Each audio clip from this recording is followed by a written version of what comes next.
Okay, picture this for a second.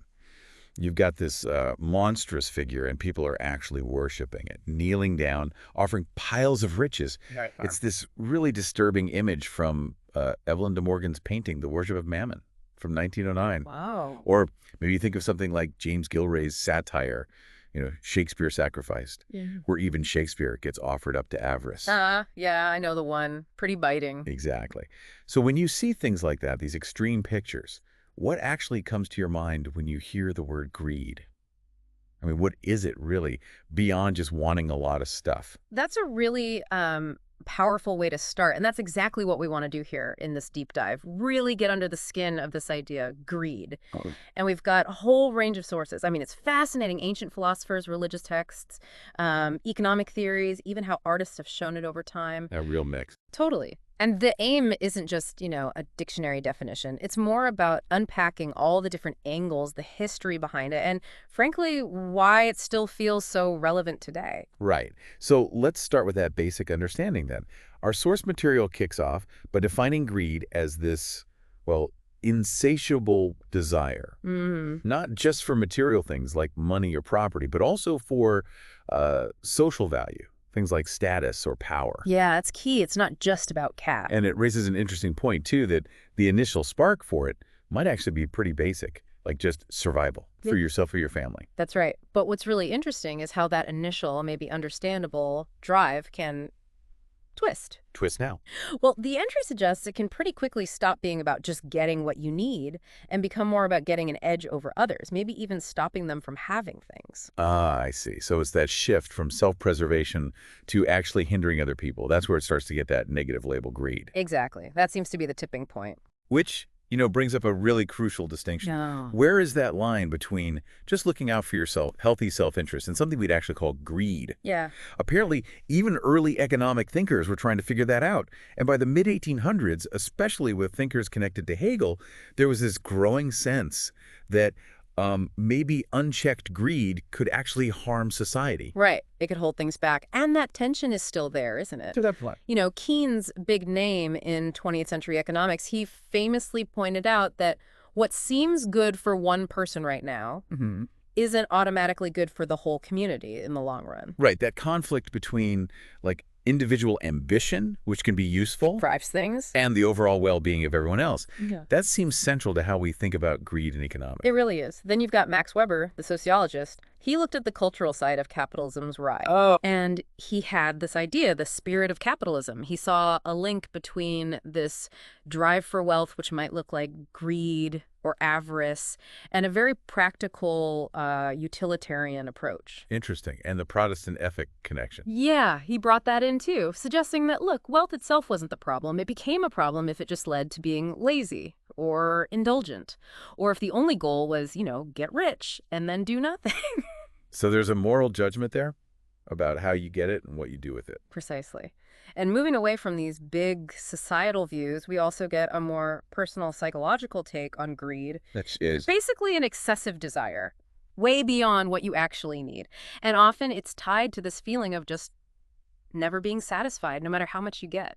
Yeah, that Eric Fromm idea of the bottomless pit, that really hits home, doesn't it? It does. This feeling that, okay, you get more, but it's still not enough. You just keep wanting more and more. Right.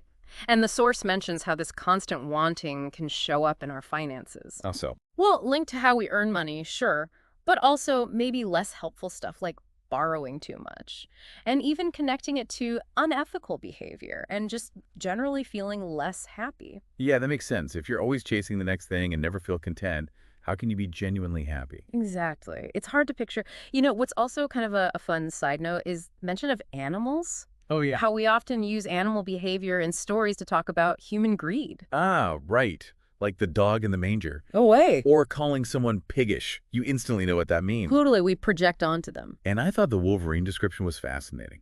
This animal known for a massive appetite, even spoiling food it can't eat. Yeah, gulo gulo. It's like this over-the-top symbol of just taking way, way too much. It really shows how we look to nature to kind of reflect Yeah. and often criticize ourselves, doesn't it? It absolutely does. Okay, so let's maybe shift gears now and look back, way back, to some ancient perspectives on greed. Because this isn't new. People have been wrestling with this for, well, forever.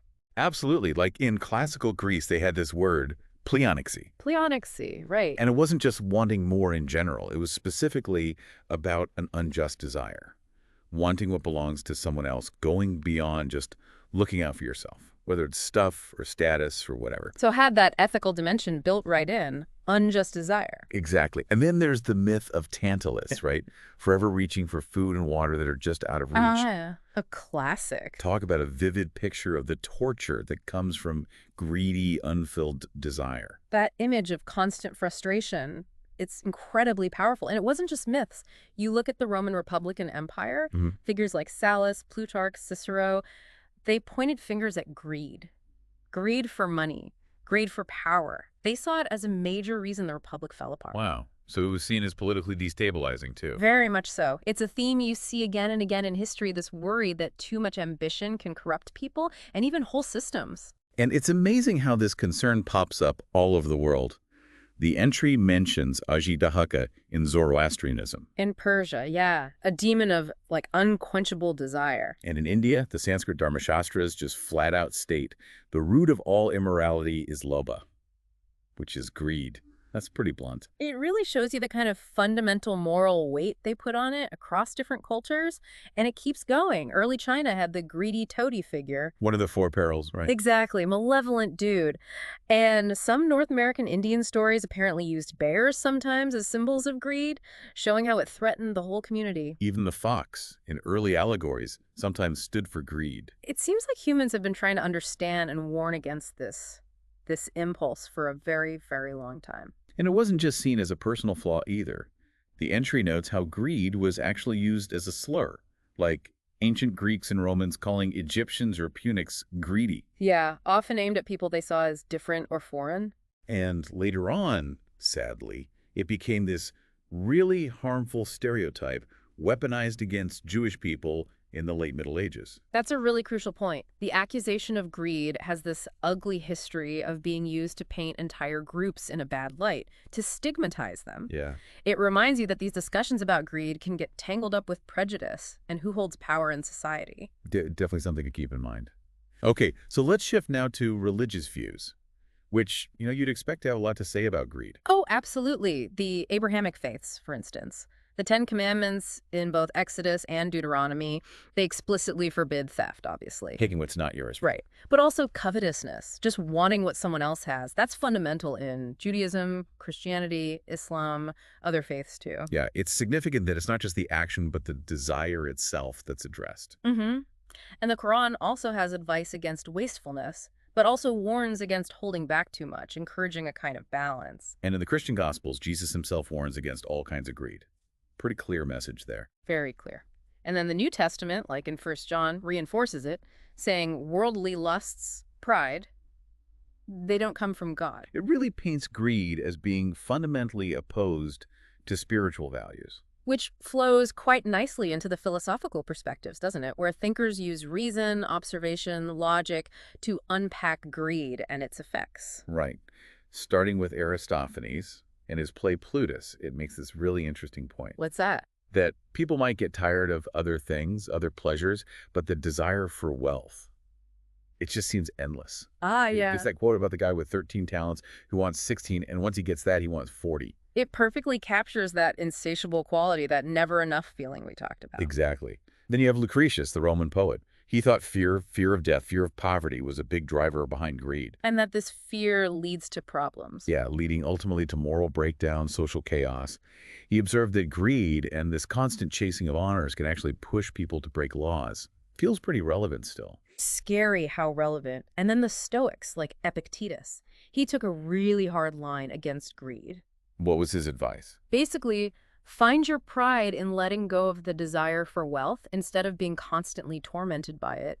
He used that analogy of a man with a fever Yeah. whose thirst just can't be quenched no matter how much he drinks. It's a powerful image of how futile and miserable that endless wanting can be. It really emphasizes the internal struggle, the unhappiness greed can cause. Then later, St. Ambrose said something similar, didn't he? He did, this idea that the earth, its resources, they belong to everyone. Inequality isn't because there isn't enough, but because some people take or use way too much. And Pope Paul VI picked up on that idea too, reinforcing that sense of a shared inheritance. Exactly. Now let's jump over to ancient China. Fascinating parallels there. Like Laozi in the Tao Te Ching. He criticized chasing profit if it harms the community. With that line about how having more tools, more implements, just leads to more disorder. It's like the more you grab, the messier things get. Not just for you, but for everyone. That's a really deep thought, isn't it? About the potential downsides of just constant accumulation. But then you had Zunzi. Right, a different take. Yeah, he thought human nature was fundamentally selfish, greedy even. And because of that, you needed really strict laws and social rules to keep people in line. That was a core idea in legalism. So manage the greed rather than assuming people are naturally good. Pretty much. Then there was Yang Zhu, who was more about focusing on your own well-being, self-interest, maybe hedonism, but not necessarily outright greed. And Mencius, he believed people were basically good. Right, innate goodness. But he still warned about excessive greed. He used that stark example of a lord getting murdered because people put profit ahead of what's right, showing how destabilizing it could be. Yeah, those different viewpoints in ancient China really show how complex this whole discussion about self-interest versus harmful greed has always been. Okay, fast forward to medieval Europe. We see these themes bubbling up again, often through a religious filter. Augustine, for instance. Yeah. He said the problem isn't the gold itself. It's the love of the gold being out of whack, turning away from justice to desire stuff instead. A disordered love, and Aquinas built on that. He saw greed as a sin against God, valuing temporary things over eternal ones, and also a sin against your neighbor, because if one person has way too much, it often means someone else doesn't have enough. That connection, the idea that one person's excess causes another's lack, that feels really central. It is. And then, wow, Dante's Inferno, his picture of greed is intense. The fourth circle, right? Yeah. Misers, hoarders, spendthrifts. Yeah, all locked in this pointless, endless battle, pushing weights back and forth. And Virgil says their souls are basically unrecognizable because they were so obsessed. And in purgatory, too, the greedies are face down, stuck looking at the earth they cared so much about. Powerful stuff. And Chaucer, of course. Radix malorum est cupiditas. The root of all evil is greed. From The Partner's Tale. Exactly. And the partner himself is this walking, talking example of church hypocrisy and greed. It's a strong condemnation. These stories and religious ideas really shaped how people understood greed back then. Hugely influential. Okay, jumping ahead again, early modern Europe, we get figures like Martin Luther. He didn't hold back, did he?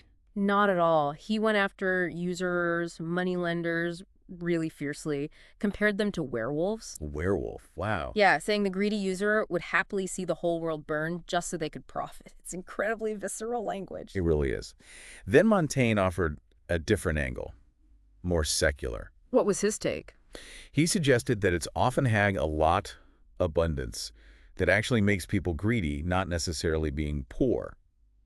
And that basically all rich people are a bit covetous. Interesting observation. He also thought it was foolish to rely on luck or fortune instead of your own inner strength. And apparently he was quite happy in old age to feel free from greed. He even quotes Cicero, saying things like, not to be covetous is money. Basically, contentment is wealth. That's a nice thought. Montaigne gives us that more personal psychological angle. Then Spinoza. He had a slightly more nuanced view on money-making. How so? He acknowledged lots of people are focused on it, but argued it wasn't always pure greed. Sometimes it's just seen as necessary to actually enjoy life. He made a distinction between wanting wealth for basic needs versus just wanting it for show, for extravagance. Okay, so motive matters. Locke, though, had a different idea about property. Yeah, Locke argued that letting property sit unused was actually wasteful, almost against nature. And Lawrence Sterne, in Tristram Shandy, he uses Uncle Toby's obsession with fortifications. Right, his hobby as a kind of funny parallel to the chase for money, showing how that insatiable gotta-have-more feeling can pop up anywhere. It's a clever way to show the addictive side of acquiring things, whether it's cash or, knowledge about forts. Then Rousseau comes along. And he blames society. Pretty much. He contrasts natural man, who doesn't need greed, with societal man. In society, our wants just balloon as we get more power to satisfy them, so we're always striving, never content. It's quite critical. And we can't forget Adam Smith. Definitely not. His observation that, look, our need for food is limited, but our desire for other stuff, comforts, luxuries seems endless. And that famous line about the butcher, brewer, baker. acting out of self-interest. Right. Which brings us back to that whole debate. Self-interest versus greed. Individual motivation versus the common good.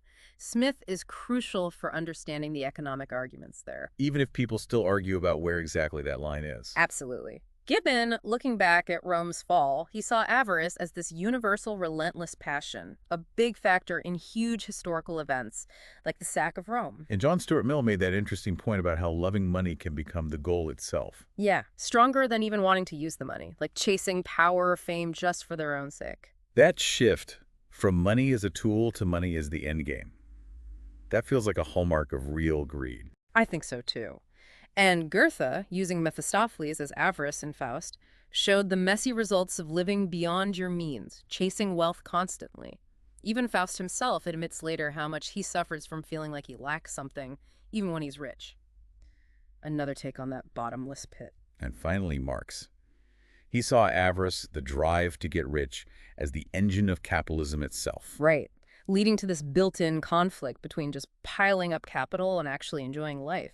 He talked about the greed for gold and how hoarders treat hard work, saving, and avarice like virtues. He contrasted the old-school miser with the capitalist, the rational miser, who just keeps reinvesting. Yeah, it's a powerful economic critique, seeing greed as almost baked into the system. Okay, so that brings us more towards modern times where these old ideas are still being debated, reinterpreted. Like Meher Baba, who called greed a restlessness of the heart, this constant craving for power, possessions, leading nowhere satisfying. It really echoes those psychological points about inner peace, doesn't it? It does. And Popes Paul VI and John Paul II, in their encyclicals, they condemned chasing material stuff exclusively, not just for individuals, but for nations too, seeing it as blocking real human and moral growth. Strong words from the Vatican. Then, of course, you get the flip side. Ah, the greed is good moment. Yeah, Ivan Bochesky's speech, Gordon Gekko in Wall Street.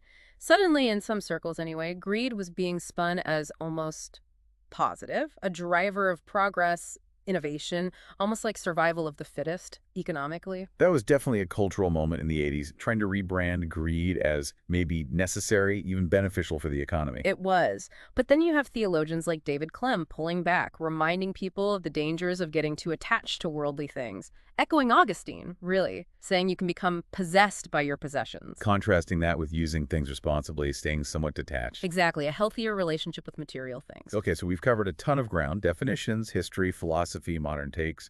The entry also quickly lists some concrete actions driven by greed. Right, things like scavenging, hoarding, theft, even simony, that old practice of buying church positions. And that grim story about the pirate, Hendrik Lucifer, dying while chasing gold.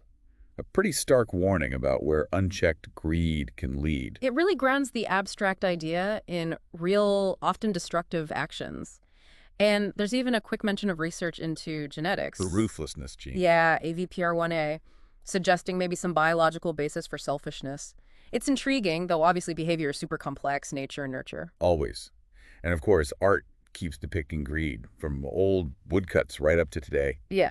And popular culture. It's everywhere. Movies, games, books. Clearly a theme that still grabs us, maybe troubles us, and that see also list at the end of the source. It's like a whole network of related ideas. Corruption, consumerism, usury. It really shows how tangled up greed is with so many other parts of life and society. It definitely does. So, wrapping this deep dive up, it's obvious greed is way more than just wanting lots of stuff. Yeah. It's seriously complex. It has this long, often very critical history. We've seen all these different definitions, seen it condemned across cultures and religions, but also sometimes defended as maybe necessary for progress. Yeah, that tension is key. But underneath it all, it feels like there's this constant push and pull between our basic needs, our own legitimate self-interest, and then that other thing, that possibly endless, never satisfied desire for more. Exactly. And when you think about all these perspectives we've touched on, it really makes you pause and think about your own relationship with desire, right here, right now. Yeah. Where do you, listening to this, see that line? Is there even a clear line between healthy ambition and something that becomes damaging to yourself or maybe to the world around you? That's definitely the big question that lingers for me. Considering all the warnings from history and even the modern arguments for greed, what does this centuries-long conversation really tell us about who we are as humans and the kinds of societies we keep building? Well, it's definitely something to chew on.